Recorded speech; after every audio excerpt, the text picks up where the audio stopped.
All I represent in my confidence. I am the greatest. I cannot lose. I'm pretty. And every man believes he's the greatest. Every man would like to be the greatest. Many want to say this, but they fear it. And they see this in myself, and some hate me for it, and some love me so. Do you have a bodyguard? No. You don't? I got one bodyguard. He has no eyes, though he sees. He has no ears, though he hears.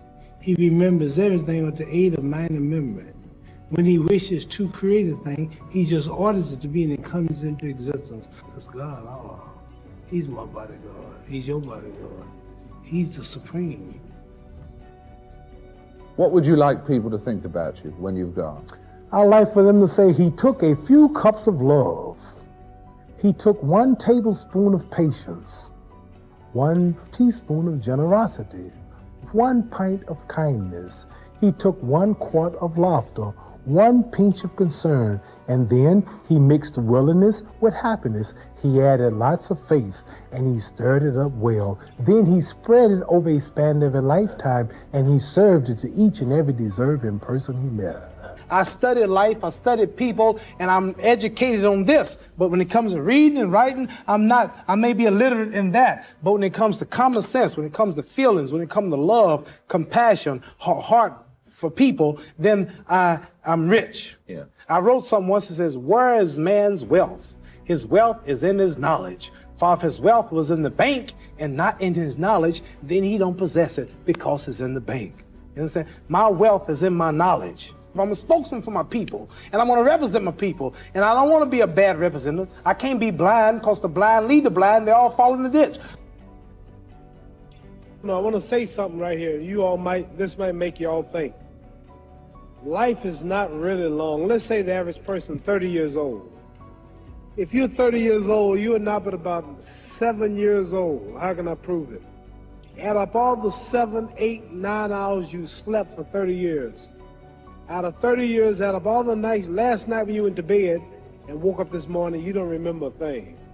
You've been unconscious for about 8 years. If you're 30 years old, you slept about 8 years. Okay. How much traveling have you done in 30 years? From the television station to home, to another country, to another city, to school, to church. You've probably traveled 2 years of your life or spent just getting back and forth to where you're going. So there's 8 years of sleeping, 2 years of traveling. There's 30 years out of your life before you accomplish anything. How long do you sit in school? In America, we stay in school from the 1st grade to 12th grade. 6 hours a day for 12 years. Break it down. You sat in a classroom for 3 years without leaving. Okay, 2 years of traveling, 8 years of sleeping, 3 years of school. How many movies have you went to? How many wrestling matches? How much entertainment? How many movie theaters, live plays, baseball games? Probably 2 years of entertainment. So by the time a man, you older people know I'm bear witness what I'm saying, by the time you have children, by the time you have made a way for your children, by the time you've paid for your home, you're pushing 60 years old. So life is real short.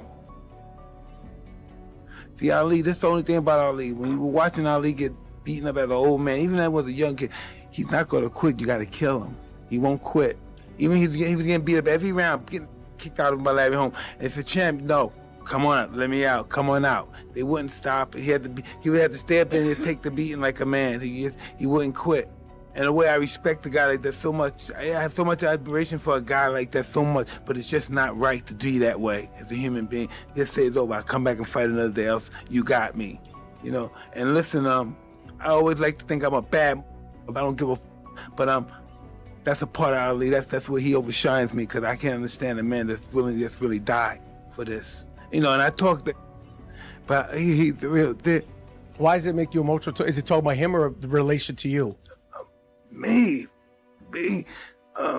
Ali's a giant. There's no way other fighters can match him. He'll die for this shit. He'll die. I'm not gonna die for that. Everybody has a purpose in life. Everybody has a destiny. And the knowledge of that destiny enables one to fulfill it. See, so everything was put here for purpose. Ants, buzzards, trees, and it's the knowing of that purpose that enables every man to fulfill it. And And life begins when a person realizes his purpose in life. Very few people know how to go about finding what's the best purpose in their life that they should try to fulfill. And mine was just to be the world heavyweight champion. And then also not only being the champion, but keeping my dignity, my pride, and my manhood, not Uncle Tom, as they say, selling out my people just for the white man's dollar.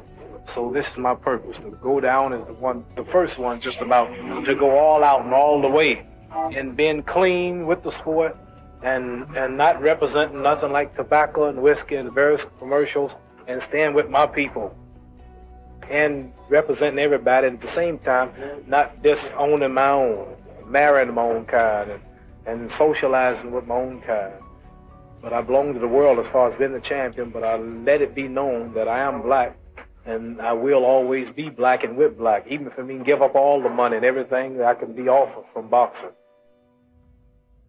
My head got big, and I started thinking it was my training camp and my boxing ability that kept me where I was at, and God punished me, and he gave me a good whooping. He broke my jaw in the second fight, and he got me whooped and knocked down in the Frazier fight, and I realized I wasn't that great after all. So I had to get not only together physically, but spiritually. For this fight, I've prayed every day for 5 days, 5 times a day for the past 4 months, and everything is perfect.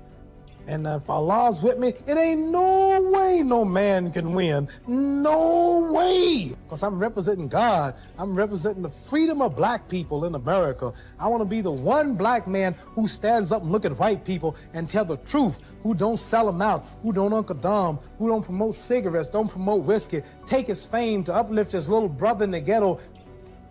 How do we treat each other? How do we help each other?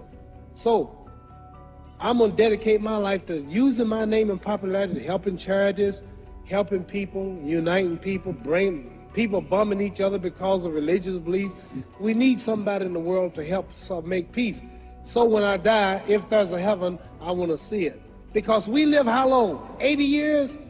The odds are everybody in this room, some of you are going to be dead 20 years from now. Some of you are going to be dead 50 years from now. Some are going to be dead 30, some are going to be dead 60, 70 years now. We all going to die soon. And if you live to be, say, 125 years old, which we don't do, right? Let's say we live to be 250, and you can have sex for 145 of those years. You're going to come to the end after that. So we don't have but about 80 years on earth. This is a test to see where will we spend our life in heaven or hell. This is not the life now. Your real self is inside you. Your body gets old. Some of you go to look at the fridge, you don't have no teeth. Your hair is leaving you. Your bodies get tired. But your soul and your spirit never die. That's going to live forever. So your body is just housing your soul and spirit. So God is testing us on how we treat each other, how we live, to see where our real home be in heaven. So this physical stuff don't last for so long. So my car, this building is going to be here when the man who built it dead. There have been many kings and queens of England. They're all dead. After this one is gone, another one will come.